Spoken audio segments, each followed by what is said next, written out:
마음이 시키는 것을 할 뿐 사회의 모범이 되고 싶은 마음은 없다. 노무현을 이유 없이 싫어했고 문재인을 믿었고 윤석열에 투표했던 페미니스트의 마음.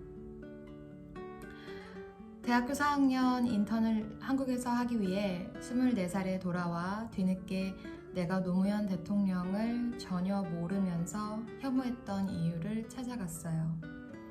기억을 더듬어 보니 중학생 때 부모님이 노무현 대통령을 자주 비난하시던 모습이 떠올랐어요. 친구들이랑 시험 기간에 독서실에 다니고 학교 끝나고 학원 가고 가끔 시험 끝나면 시내를 놀러 나가고 노래방을 가던 정치에 1도 관심 없는 그냥 평범한 중학생이었죠.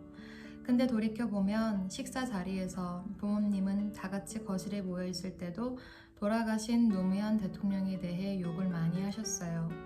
그리고 저희 집은 지금도 동아일보 신문을 구독합니다.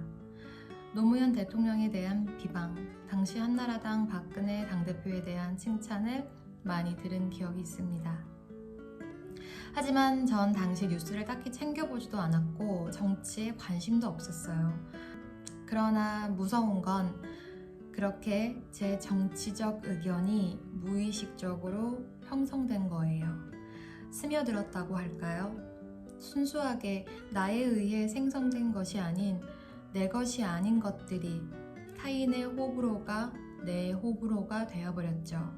그것이 맞는지 어디가 틀렸는지 조사해보고 찾아볼 겨를도 없이 말이에요. 그렇지만 이게 저에게 별 영향을 끼치지 않는다고 생각했어요. 아니, 그럴 생각조차 할 의식이 없었어요. 고등학교 때부터 대학 시절 미국에서 생활했기에 한국 정치에 20살이 넘어서도 여전히 관심이 없었습니다. 솔직히 청소년기 때, 초등학생 때 한국에서 공부 잘하라고만 가르치지 성공하라고만 부모님이든 선생님이든 가르쳐 주셨지 정치 참여에 대한 중요성을 강조한 문화가 아니었어요. 우리나라는요. 그러다 10대, 20대 남성들, 초등학생, 중학생들이 고등학생들이 노무노무라는 말을 남발하고 노무현 대통령을 희화화하는 것이 궁금했어요. 그가 누구길래? 유일하게 대통령 중 왜 그만 그렇게 희화화하지? 또한 위안부를 부정하고 김치녀라는 단어를 만들어낸 일간 베스트 회원들이 왜 노무현 대통령으로 장난을 치는지 궁금했어요. 또 고 노무현 대통령을 지지하는 친구와 27살에 토론을 하며 내 안의 무의식에 그를 제대로 공부해보지도 않고 별다른 이유 없이 미워하고 있는 제 모습을 자각하고 전 그에 대해 많은 영상과 기사를 보며 공부했습니다. 그래서 그에 대해 공부한 후 내 머릿속에 그를 싫어했던 마음이 점점 사라졌습니다. 그가 대통령으로서 엄청 좋아져서가 아니라 전두환처럼 악행을 저지른 사람이 아니란 걸 알게 되었거든요. 그의 정신이 많은 사람들에게 귀감이 되었고 그것의 위기의식을 느낀 사람들이 그를 유머로 소비하여 그를 희화화하려는 움직임이 일간베스트라는 사이트에서 만들어졌고 노무현 대통령을 깎아내리려 노무노무라는 말도 퍼뜨렸다는 것을 알게 되었어요. 그것은 매우 성공적이었습니다. 많은 중학생, 고등학생, 초등학생 남자아이들이 웃기다는 이유로 그를 조롱하는 말을 그것이 그들에게 무슨 영향을 끼치는지도 모르게 남발하고 다니는 걸 보고 안타까운 마음이 들었습니다. 대통령으로서 어떤 인물이었는지도 제대로 모른 채 그러했다는 걸 직간접적으로 확인했어요. 저처럼요. 저도 그가 누군지 모르고 부모님이 보시는 TV 채널과 부모님의 의견만을 간접적으로 흘려 들으며 그에 대한 혐오가 시작되었습니다. 박근혜 정부의 국정농단과 세월호 참사 진상규명의 사건들을 겪고 나니 문재인 대통령을 뽑게 되었습니다. 하지만 조국 정경심 자녀 입시 비리와 박원순 전 서울시장의 비서 성폭력 사건 때 청와대, 많은 민주당 사람들과 당원들 그리고 당시 여가부가 피해자를 피해 호소인이라고 피해자의 2차 가해를 했던 모습을 보고 공정, 정의를 말하고 깨끗한 정치와 페미니스트 대통령이라고 자처했던 문재인과 민주당을 보며 전 비통함을 느꼈습니다. 정말 엉엉 울었습니다. 믿었던 사람에게 배신당한 느낌이 들었어요. 성폭력을 저지른 박원순 시장의 장례를 서울특별시장으로 굳이 진행시키는 것을 보고 성폭력 피해자를 보호하는 민주당인가? 문재인 인권 변호사인가? 라는 생각이 들며 인권, 공정, 약자 보호라는 말은 권력 앞에선 무의미한 단어들일 뿐이었구나 하며 아주 큰 실망을 했습니다. 그래서 윤석열 대통령은 나을 것이라 생각했습니다. 그는 박근혜를 감옥으로 보냈고 문재인 정권에서도 권력을 갖고 있던 사람들에게 법의 심판을 받게 했습니다. 그래서 전 그가 정치에 때가 묻지 않은 자신의 소신과 정의감을 갖고 행하는 사람으로 보고 그를 뽑았습니다. 당연히 여가부는 폐지하지 못할 거란 걸 알았어요.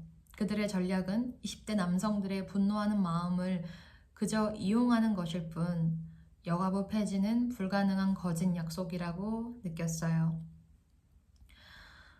그리고 전 지금 후회합니다.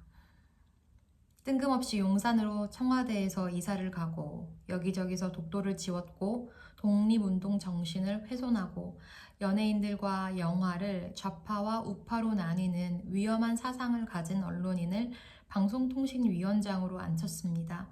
진실을 파헤치는 기자들을 사찰하고 독립언론사들을 없는 잘못을 만들어 감옥에 보내려 하고 영부인 김건희는 양평고속도로, 기올백 이슈 등 사리사욕을 채우려 했습니다. 이태원 참사와 최상병의 안타까운 죽음을 유족의 슬픔을 외면하고 그의 체면과 권력을 유지하려 숭고한 생명들의 진상 규명을 하지 않고 있습니다. 전 후회를 합니다. 가슴이 아팠습니다. 슬펐습니다. 울었습니다. 분개했었습니다. 믿음을 줬는데 나의 그 믿음을 이용했다고 느꼈어요. 문재인 정권에서도 윤석열 정권에서도요. 정의당 뽑을 걸 하고 후회하는 마음이 들었다가 정의당에서도 김종철 당대표의 성추행 사건으로 그가 당대표직에서 물러났고 사과했던 일이 있었던 것이 떠올랐어요. 그나마 정의당은 우리나라에서 유일하게 당대표가 사과하고 물러나 피해자에게 공식적으로 사과하며 할 도리는 했다고 봅니다. 이제 어른들이 했던 말이 이해가 가요. 보이는 대로 믿어서는 안 되고 너희들이 순진해서 뭘 모른다고. 그들도 저와 같은 감정의 소용돌이를 겪고 하신 말이겠죠. 전 지식만 가득했고 지혜와 통찰이 부족했어요. 물론 경험이 적으니까. 지혜와 통찰은 아픔을 경험한 후 깨달음에서 고통 속에서 조금씩 피어난다는 것을 배웠습니다. 그럼에도 불구하고 전 92년생이고 앞으로 50년, 60년 투표할 기회들이 많이 남아있어요. 전 그저 최선을 다해 누가 우리의 생각을 조종하려 하는지 책들을 읽으며 진실을 보는 눈을 가질 수 있도록 생각의 폭을 확장시키려 합니다. 올바르지 않은 선택으로 최선을 다했다고 생각하고 뽑았는데 저의 투표로 윤석열 정권 아래서 많은 아픔을 경험하고 있는 분들께 정말 죄송합니다.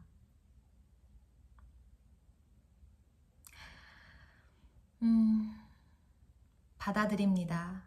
나의 아둔함을, 어리석음을, 나의 편협함을. Divide and rule, 나누고 군림하다, 분할하고 통치하라 라는 로마 제국의 정치학 용어를 아시나요? 지배자가 피지배층 간의 민족 감정, 종교, 사회적 입장, 경제적 이해 등을 이용하여 내부의 대립과 항쟁을 일으켜 서로 미워하게 만들어 자신의 세력을 확장하며 지배를 쉽게 하려는 수법이죠. 당하지 맙시다.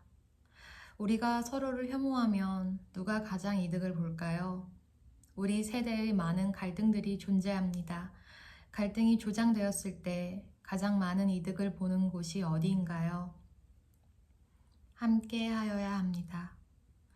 페미니즘 영상을 올렸을 때 지금 X, 예전 트위터에서 몇몇 페미니스트, 레디컬 페미니스트 분들로부터 같은 페미니스트지만 욕을 많이 먹었습니다. 전 정말 오래 살 것 같아요. 왜 남성들의 차별까지 이야기하냐고, 여성의 차별 근절과 아픔을 치유할 시간도 부족한데 왜 남성들의 인권까지 챙기느냐고요. 또 과거나 지금이나 많은 남성분들은 저에게 페미니스트는 정신병이라며 비방하는 댓글을 답니다. 페미니즘은 성차별에 반대하여 생겨난 성평등 사상입니다. 모든 남녀노소, 성소수자 모두의 인권을 위하여 존재하는 것인데 어찌 여성의 아픔만을 얘기할 수 있나요? 제 첫 조카가 태어났는데 제 조카도 남자아이입니다. 내 오빠, 내 여동생의 아픔이 우리나라 남성과 여성의 아픔입니다. 최상병의 아픔이 우리 모두의 아픔입니다. 함께 하여야 합니다. 여러분도 내면에 언제부터 생겼는지 모를 이유 없는 혐오에 대한 답을 찾아 나가길 바랍니다. 그리고 우리의 상처와 아픔을 이용하려는 사람들의 의도를 파악하고 우리를 서로 미워하게 하는 그들의 방식을 간파하세요. 넘어가기도 했고 휘둘리기도 했습니다. 100% 미래에는 아닐 거라 확신할 수 없지만 그저 제가 할 수 있는 최선을 다해 양쪽의 입장을 들어보겠습니다. 내가 아닌 타인이 되어보겠습니다. 국민의힘, 진보당, 녹색당, 정의당, 민주당. 내가 원치 않는 걸 원하는 사람들의 이유를 잘 들어보겠습니다. 모두 대한민국에 함께 사는 그리고 살아갈 국민이고 이웃이며 가까이 보면 친구이기도 하고 가족이고 동료로서 우린 모두 서로와 연결되어 있는 운명 공동체이니까요. 대한민국 안에서 평생 함께할 사이임을 매일 기억하며 그래도 품어주는 마음을 내보려 우리 노력해 보아요. 부모님하고 친한 친구하고도 여러분 정치 성향 또 여러 가지 의견이 다르잖아요. 그런데 이해해주려 인내심을 갖고 서로 최대한 좋게 말하려고 하잖아요. 그렇게 온라인에서도 댓글 그렇게 다는 연습합시다. 우리 모두가 거짓 희망과 위선에 착취당하지 않도록 먼저 진짜 희망을 살아갑시다. 양심이 시키는 나름대로의 진실을 살아냅시다. 전 국제학을 전공했는데 교수님들께서 항상 같은 사건을 알자지라와 CNN이 어떻게 보도하는지 동시에 같이 봐야 한다고 알려주셨습니다. 여러분도 동아일보, 경향신문, 조선일보, 뉴스타파, 한겨레 신문 등 각기 다른 곳에서 펀딩을 받는 그리고 다른 시선에서 쓰는 기사를, 신문을 골고루 읽어주세요. 나와 완전히 반대편에 있는 사람들과 대화 나눠보세요. 뉴스는 어디서 보는지, 어떤 사람들과 어울리며 어디서 상처를 받고 무엇이 문제라고 느끼는지 귀 기울여 들어보아요. 제가 틱톡에서 라이브를 할 때 일베 회원분들이 많이 들어오세요. 이제 너무너무 무슨 이기 존노 이런 말들을 이렇게 하시면서 저는 근데 누구나 다 태어나면서부터 나는 페미니스트 할 거야, 나는 일관베스트 할 거야 하고 태어나는 사람은 없잖아요. 다 어떠한 이유가 있어서 그렇게 됐고, 저는 중학교 때 학교에서 선생님들이 성추행 있었고, 그리고 많은 학생들이 경험을 했고, 그리고 여성으로서 밤거리가 안전하지 않고 많은 위험에 있기 때문에 나는 페미니스트가 되었다. 또 남자는 울면 안 돼, 남자는 이래야 돼 라는 그런 남성들에 대한 사회적 인식도 아직 바뀌어야 할 게 많고, 근데 왜 일간 베스트, 왜 여성 혐오 그렇게 하게 되셨어요? 근데 그분께서 뭐라고 하셨냐면, 어렸을 때 어머니가 바람을 피시고 집을 나가셔서 집안이 많이 망가졌고 자기도 씻을 수 없는 상처를 얻게 되었다. 그래서 나는 여성 혐오를 하게 되었다. 안타까웠어요. 그래서 제 틱톡 라이브를 보는 많은 일간베스트 회원분들하고 왔어요. 네, 저녁 맛있게 드셨어요. 오늘 하루도 행복한 하루 보내세요. 잘 자요 하면서 그냥 근황 물어보고, 또 어떤 분은 요즘은 이제 일간베스트 안 하게 됐다고 하시는 분도 계셨고, 그래서 우리랑 반대 의견을 갖고 있는 사람들하고 어떻게 해서든 기회가 있으면 열린 마음으로 대화해보기를 강력히 추천합니다. 우리를 착취하려는 사람들은 우리가 서로를 혐오하기를, 적대감을 갖기를, 그렇게 분열되기를 바라고 있습니다. 반대편에 서 있을 때, 특히 서로의 당을 조금 덜 비방하고 잘한 것을 굳이 찾아내어 격려해 주길 바랍니다. 상대 당의 잘못을 시민들에게 알려주는 것은 꼭 필요한 일입니다. 하지만 모욕적인 말은 서로를 더 미워하도록 할 뿐입니다. 왜 우린 정치인들의 용서와 화해를 보지 못하는 걸까요?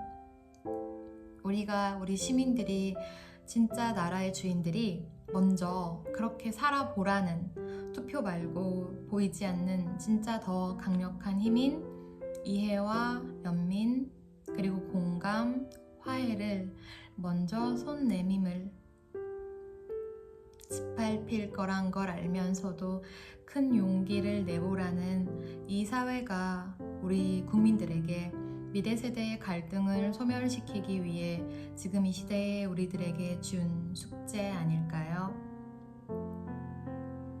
모두가 되어보려 노력할 때 우리로 만날 수 있습니다.